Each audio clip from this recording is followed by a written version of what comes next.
Hi again, folks. How you all doing? If you're one of those people that's been wondering how I do the onboard footage that you've just seen there, this is the video you've been waiting for. All will be revealed very shortly. Now, finding a camera to do this isn't that easy because the requirement is actually quite challenging from a photographic point of view. For one thing, the camera needs to be small, lightweight, um, record in HD or better, have audio, and not have too much of a depth of field issue.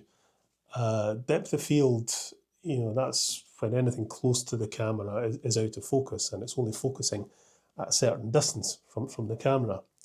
And that becomes very, very noticeable if you put a camera into a model railway. It's like the whole world is scaled down, so depth of field, in some cameras, it would make them unusable.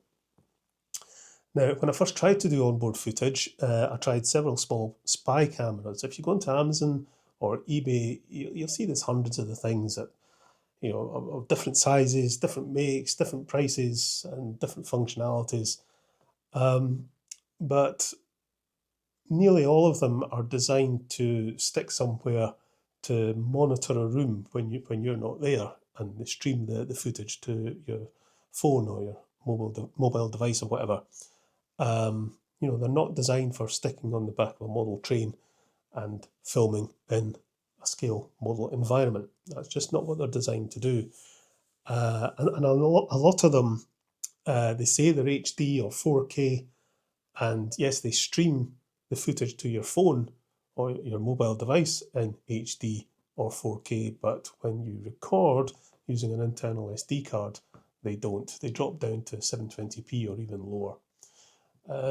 So yeah, there's a lot of problems with a lot of these devices, and to me they're simply not worth it. I wouldn't touch them with a barge pole. Not for doing onboard footage on a model railway anyway. Now, I eventually tried a viewpoint share camera, which was a little more expensive than all the other rubbish, but it did not a bad job, and it was small enough to stick on a flat wagon or something. This is the footage, the very first footage I took with the viewpoint share on my old layout. And you can see it, yeah, I don't think it's HD, not true HD. It does look a bit grainy and a little bit out of focus, but it was okay, but the audio is terrible.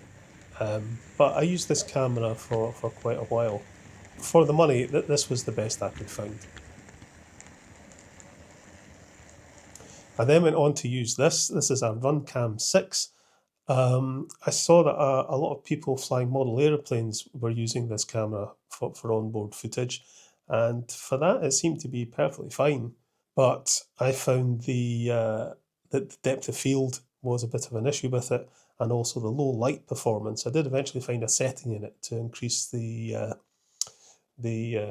exposure, and that improved it a little bit. But yeah, still not perfect, still not really what I was wanting. But the size and shape of this camera is really good and lends itself, to filming on the model railway.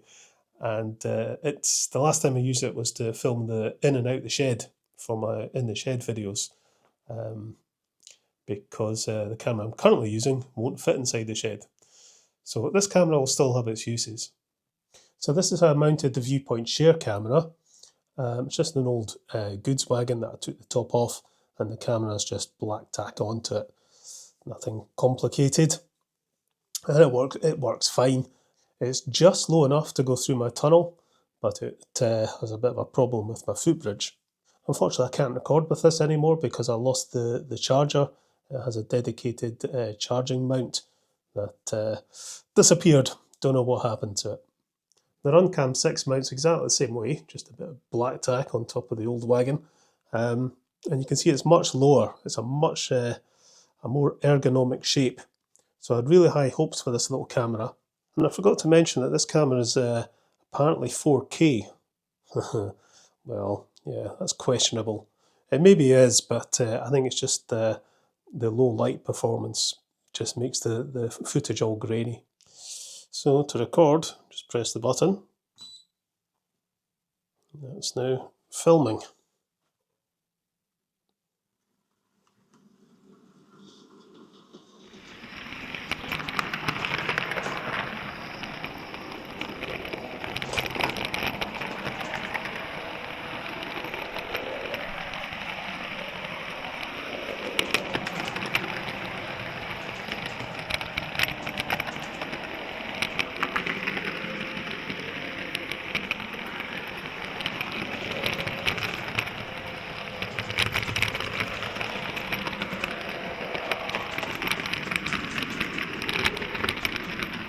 So the footage from this isn't too bad, it is usable, and I think I'll probably still use this for doing shots like in and out the shed and stuff. So what camera am I currently using to get the onboard footage? Well, it's a DJI Osmo Nano. Now, there are a lot of problems with this camera. For one thing, it overheats. If you run it for about 20 minutes or more, it overheats quite badly and shuts down. But I thought for doing onboard footage, that wouldn't be a problem. And originally I intended to have it mounted when I'm doing repairs. Oops, by my elbow there. When I'm doing repairs, just to have another angle, or even possibly overhead shots. I thought it'd be quite good for that. Because one of the good things about this is that's the camera and that's the screen, and that's magnetic. So you can stick it to a piece of metal like that, or you can stick it onto a lamp or anything that's metal that'll stick to, which I thought was extremely useful. And the other thing I liked was that the screen, if I just turn this on, you can see the screen there works remotely from the camera. So if I mount this onto a wagon or whatever, I can see exactly the footage it's taking by looking at this little screen. And I can even be in another room and see what it's doing, which I'm going to show you in a minute. So that made this a very attractive option. And being DJI, I knew it was going to be good quality and have a very good quality audio, good 4K footage. It would work with this little microphone. So I thought, yeah, this might be worth a shot. Now, price-wise, yeah, they're not cheap, but like I say, you get what you pay for with cameras, and I've wasted an awful lot of money over the years on cheap cameras, and I'm just not going to do it anymore. There's just no point. But yeah, one of the things I didn't like about this camera is the position of the lens, because if you hold the camera that way, it shoots in portrait mode, which is no good. So I can only shoot that way, and then the lens is on one side. And initially I thought that might be a wee bit of a problem mounting this behind a locomotive or whatever. It might mean this bit here is sticking out. But then, as I found, and eventually figured out a way to mount it, I found that this is actually quite good. So how do I mount it behind a locomotive? Well, I use one of these. So this is actually an old McVitie's wagon. I wanted to use a slightly longer wheelbase wagon for doing this. And I've screwed a piece of angled metal to the top to mount the camera on. I can use it in both directions, both ways round. I mount the camera like so for running behind a locomotive. If I'm running behind coaches, I'll turn it round and mount it that way. I'll explain why when I demonstrate it. The piece of lead at the back acts as a counterweight, so it's just stuck on with blue tack, so I can move it to counterbalance, because the camera's, it's quite heavy actually, and leaning out to one side it does tip the wagon, so it needs a bit of counterbalancing, and I can lift that off and put it on the other end when I turn the camera around to face the other way. But this is set up for running behind the locomotive.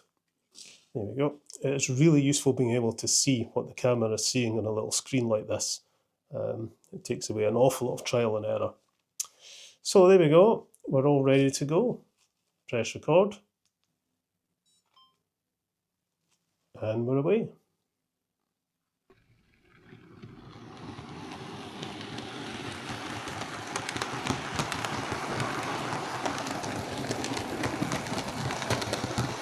So coming down here, this is where it's handy to be able to adjust the height of the camera so it's not hitting anything.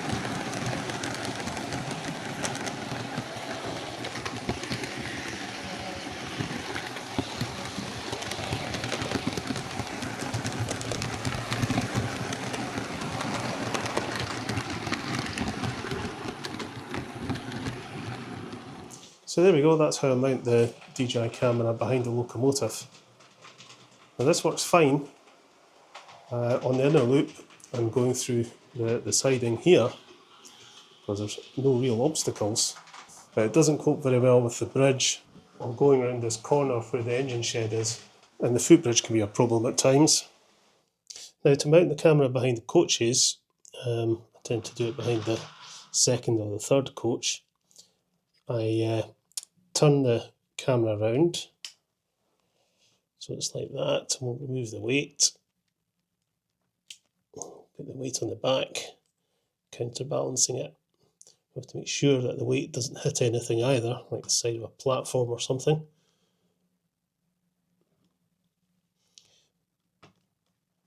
I'll just check the view on the screen. That's looking okay. Now, my coaches have got magnetic couplings, but they stick fine to the front of the tension lock. That's why I've taken the hooks off. So they'll still work with magnetic couplings. So the camera's set up, looking down the side of the coaches there. Now you'll notice that on the left there's an awful lot of the back of the coach in view. I'm going to show how I deal with that. Now when I come to edit the footage, the problem of too much of the back of the coach showing, which we've got here, is quite easily sorted. Just select the clip, go to Effects, and I'm going to select Size, Position and Rotation. And that allows me to just zoom the picture in a bit. Not too much, otherwise we'll lose the quality, but enough just to take away quite a lot of that back of the coach, like so. So when that now runs,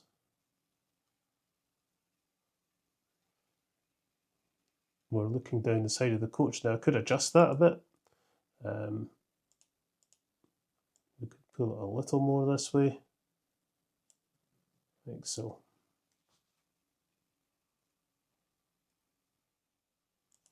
So that's how I get around that problem.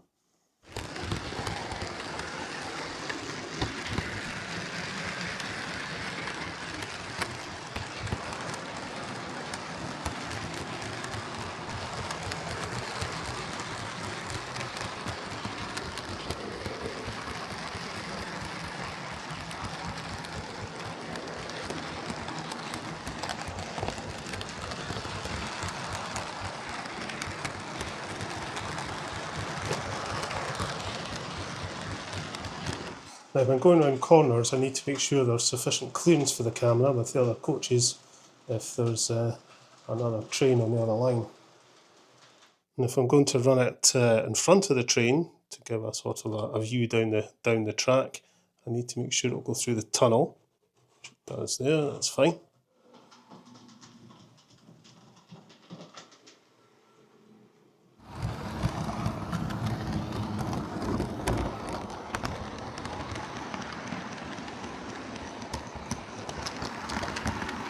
And one of the things I love about this is that I can watch it from another room. So I'm in here in my studio room, watching the train go round. So it means I can stay at the camera shot, which is quite important.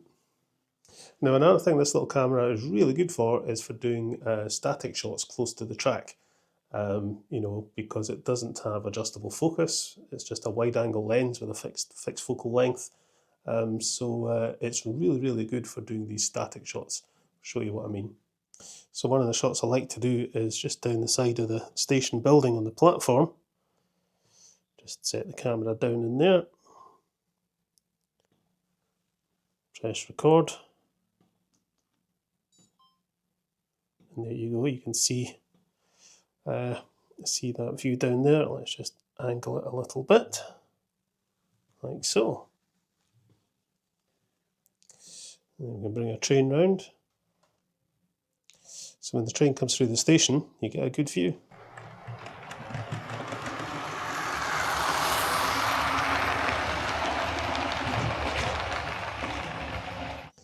This is another spot I like to place it. See the view I'm going to get. It's fine. Press record. And you get a nice view of the train going past.